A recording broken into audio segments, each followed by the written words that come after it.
പവിത്രമായ പരിശുദ്ധമായ റമളാൻ എന്ന് വരുന്നുവെന്നറിയുമ്പോൾ ആ റമളാനിക്ക് വേണ്ടി ഒരുക്കങ്ങൾ എടുക്കുമായിരുന്നു. സ്വഹാബാക്കൾ മാത്രമല്ലല്ലോ, സ്വഹാബത്തിന്റെ പ്രിയപ്പെട്ട ഭാര്യമാരും റമളാനിക്ക് വേണ്ടി മുൻകരുതലുകൾ എടുത്തിരുന്നു. എങ്ങനെയാണ് മഹദിയായ ഉമൈറത്തുൽ മുഹമ്മദിയ റളിയല്ലാഹു അൻഹാ, വലിയ മഹദിയാണ്, വലിയ ആലിമത്താണ്. ഒരുപാട് ആളുകൾ മഹദിയുടെ മുമ്പിലേക്ക് കടന്നു വന്നിട്ട് ഒരുപാട് കാര്യങ്ങൾ ചോദിക്കാറുണ്ട്, ഒരുപാട് കാര്യങ്ങൾ പഠിക്കാറുണ്ട്. അങ്ങനെയുള്ള മഹദിയുടെ മുമ്പിലേക്ക് ഒരു പെണ്ണ് വന്നിട്ട് പറയുന്നു, ബീവി എനിക്കൊരു കാര്യം ചോദിക്കാറുണ്ട്. നമ്മൾ വരുന്നത് പരിശുദ്ധമായ റമളാനിലേക്കാണ്. ആ പവിത്രമായ പരിശുദ്ധമായ റമളാൻ നമ്മളിലേക്കൊന്ന് വരുമ്പോ ഞാൻ നിങ്ങളോട് ചോദിക്കുകയാണ്, ഞാൻ എന്താണ് എന്റെ വീടിന്റെ ഉള്ളിൽ ഞാൻ ചെയ്യാനുള്ളത്? റമളാൻ വരുന്നതിന് മുമ്പ് എന്തൊക്കെയാണ് ചെയ്യാനുള്ളത്? അങ്ങനെ അത് 5 കാര്യങ്ങൾ പറഞ്ഞു കൊടുക്കുകയാണ്. ആ 5 കാര്യങ്ങൾ നമ്മൾ നമ്മുടെ ജീവിതത്തിൽ കൊണ്ടുവന്ന അള്ളാഹുവിന്റെ ഭാഗത്തു നിന്നുള്ള പ്രതിഫലമുണ്ടല്ലോ. 5 കാര്യങ്ങൾ നമ്മൾ നമ്മുടെ ജീവിതത്തിൽ കൊണ്ടുവരിക. അതിൽപ്പെട്ട ഒന്നാമതായി പറഞ്ഞെന്തെന്നറിയുമോ? മാഹൗലെല്ലാം ശരിയാക്കുക എന്ന് പറയുമ്പോ നമ്മുടെ വീടിന്റെ ചുറ്റുഭാഗം മുഴുവനും നമ്മൾ വൃത്തിയാക്കുക. കാരണം അള്ളാഹുവിന്റെ റഹ്മത്തിന്റെ മാലാകമാര് വരുന്ന ദിവസങ്ങളാണ്. റമളാന്റെ തൊട്ടു മുമ്പ് നബി തങ്ങൾ പറഞ്ഞല്ലോ, ഭൂമി ലോകത്തേക്ക് മാലാകമാര് കടന്നു വരുന്നുണ്ട്, നോക്കുന്നുണ്ട്. ആ വീടിന്റെ പരിസരം നോക്കുന്നുണ്ട്, വീടിന്റെ അകത്ത് നോക്കുന്നുണ്ട്, ആ മനുഷ്യനിലേക്ക് നോക്കുന്നുണ്ട്.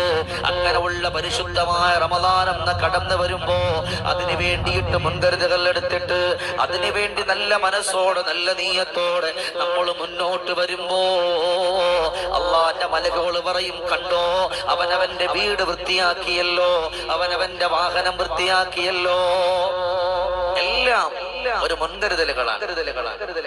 അല്ലേ അല്ലേ അല്ലേ റമളാനിന്റെ പോരിശയിലൂടെ മിന്നിമറഞ്ഞു നടന്നു സുന്ദരനാളും റമളാന.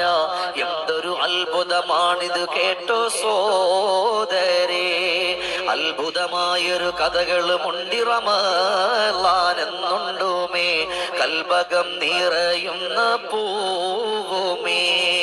അത്ഭുതമുണ്ട് വീടിനുള്ളിൽ പരിസരമെന്നത് ഓർക്കേണേ, അത്ഭുതമായൊരു വഴികളിലൂടെ പാടമുതുണ്ടെന്നോർക്കേണേ.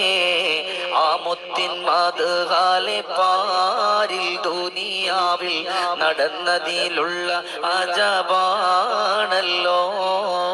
കനിവത്ത കനിവേറും ത്വാഹ റസൂലിന്റെ അഴകേറും വാക്കോമതായി മാറുന്നേ. പരിശുദ്ധരായ ഹബീബോലും ആദരിച്ചിട്ടുള്ളതാണ്. മുഅ്മിനേ അൽഹംദുലില്ലാഹ്, റമളാനിന്റെ ഒന്നാമത്തേതായി ചെയ്യാനുള്ളത് നമ്മുടെ വീടിന്റെ ചുറ്റുഭാഗം മുഴുവനും വൃത്തിയാക്കലാണ്. വീടിന്റെ ചുറ്റുഭാഗങ്ങൾ നമ്മൾ വൃത്തിയാക്കുക. റമളാന് കാരണം എന്താ? നമ്മുടെ വീടുകളിൽ ഒരു കല്യാണം വന്നാൽ നമ്മൾ ഒരാളെ വിളിക്കും, ഇവിടെ നീ നാളെ എന്റെ വീട്ടിലേക്ക് വരണം, അവിടെ ഒന്ന് വൃത്തിയാക്കണം. ഒരു പോട്ടെ 10-500 രൂപ പോയാലും ഒരാളെ വിളിച്ച് വീടിന്റെ പരിസരത്തെല്ലാം ചപ്പ് ചവറുകൾ വേസ്റ്റുകൾ എല്ലാം ഒന്ന് വൃത്തിയാക്കി ആ പരിസരമൊക്കെ ഒന്ന് വൃത്തിയാക്കിയിടാം. ഏതെങ്കിലും ഒരാൾ പരിശുദ്ധമായ റമളാനിക്ക് വേണ്ടി ഏതൊക്കെ കാര്യങ്ങളിലാണ് മുൻകരുതലുകൾ എടുക്കുന്നത്, അതിലൂടെ അവനിക്ക് വിജയം കൊടുക്കുന്നു. അവന്റെ ഖൽബിനെ അല്ലാഹു ശുദ്ധിയാക്കുന്നു. അവന്റെ മനസ്സറിഞ്ഞിട്ടുള്ള പ്രതിഫലം അല്ലാഹു കൊടുക്കുകയാണ്. അതുകൊണ്ട് ഒന്നാമത്തത് വീടിന്റെ പരിസരമാ. രണ്ടാമത്തതോ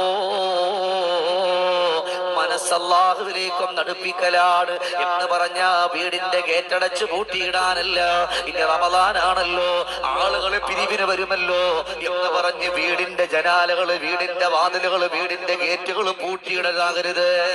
ഇനിയിപ്പോ റമളാൻ വരുമ്പോ ചിലര് പറയും വല്ലാത്ത നോമ്പായി കുറെ ആൾക്കാർ വന്ന് പിരിവും മണ്ണാങ്കട്ട ഗേറ്റ് പൂട്ടിയിടരുത്.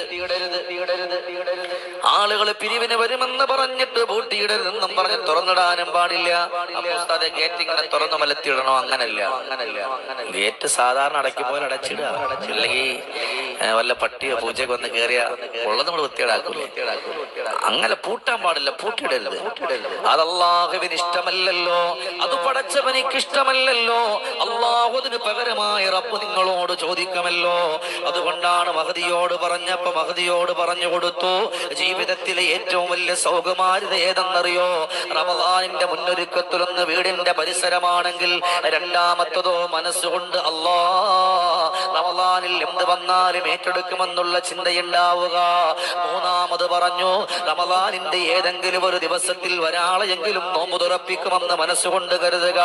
അത് നമ്മുടെ വീടിന്റെ പരിസരത്തുള്ളവരാകട്ടെ, വീടിന്റെ ചുറ്റുഭാഗത്തുള്ളവരാകട്ടെ, അല്ലെങ്കിൽ എവിടെന്നെങ്കിലും കടന്നു വരുന്ന ഒരാളാകട്ടെ, അവരെ ഞാൻ നോമ്പ് തുറപ്പിക്കുമെന്ന് കരുതുക. നോമ്പ് തുറപ്പിക്കുമെന്ന് കരുതുക എന്ന് പറയുമ്പോ നോമ്പ് മുറിച്ചതിന് ശേഷം അവരെ വീട്ടിൽ വിളിച്ചിട്ട് കോഴി ഇറച്ചിയും പത്രിക കൊടുക്കുന്ന ആരല്ല. നോമ്പ് മുറിപ്പിക്കാന്ന് വെച്ചാൽ ബാങ്ക് വെക്കുന്ന സമയത്ത് കൊടുക്കുന്നത് ഒരു ഗ്ലാസ് വെള്ളമാണെങ്കിൽ അതാണ്, അല്ലെങ്കിൽ ഒരു കാരക്കയാണെങ്കിൽ അതാണ്. നമ്മളെന്താ ചെയ്യാ? നോമ്പ് മുറിച്ചിട്ട് എന്റെ വീട്ടിലേക്ക് വരണം, നോമ്പ് തുറക്കുക. അതിന് നോമ്പ് തുറക്കുക, നോമ്പ് തുറയായിരിക്കും, അടിച്ച് മിന്നണ, ഇവിടെ കിട്ടണ മുഴുവനും അടിക്കുക. അതിന് നോമ്പ് പറയുന്ന അറിയില്ല.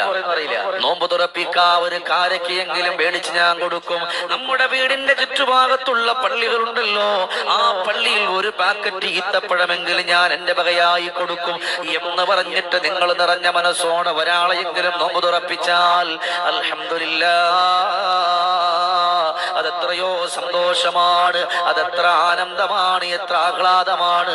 അതുകൊണ്ട് ഒരാളെയെങ്കിലും നോമ്പ് തുറപ്പിക്കണം ഇൻഷാ അല്ലാഹ് എന്ന് മനസ്സുകൊണ്ട് ഒരുങ്ങിയിരിക്കണം. നാലാമതായിട്ട് പറയുന്നത് വനല്ലഫു ബൈതിഹി വമുനല്ലഫു ബൈതി, വീട് മുഴുവനും അടിച്ച് വൃത്തിയാക്കലാണ്, വീടൊന്ന് തുടച്ചിടലാണ്.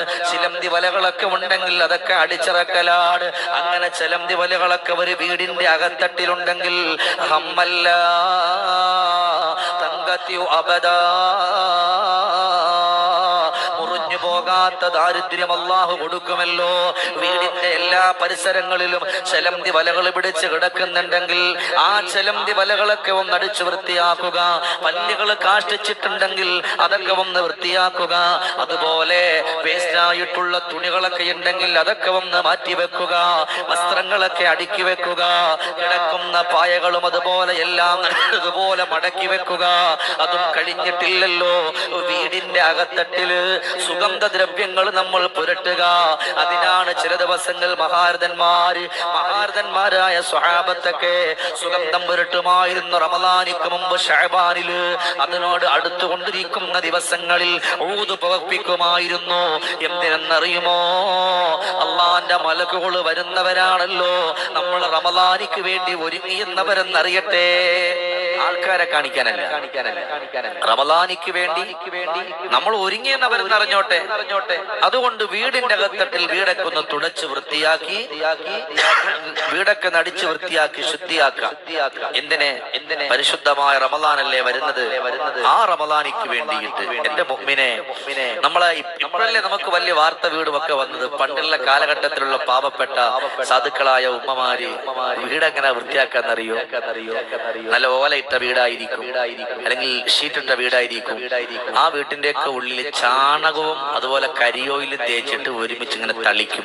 മലപ്പുറം ആ ഭാഗത്തുള്ളവർ ഇനി എന്താ പറയാന്നറിയില്ല. ചാണകമെല്ലാം തേച്ച് ഇങ്ങനെ തറയിൽ ഇങ്ങനെ പുരട്ടിയിട്ട് പിന്നെ എന്ത് ചെയ്യും? ഈ വെള്ള ചേടി കൊണ്ട് വന്നിട്ട് ഉമ്മമാര് കൈയൊക്കെ അങ്ങോട്ട് മുക്കിയിട്ട് അതിനകത്ത് ചിത്രങ്ങളൊക്കെ വരച്ച് സെറ്റാക്കി വെക്കും. ചാണകം നജസാണ്.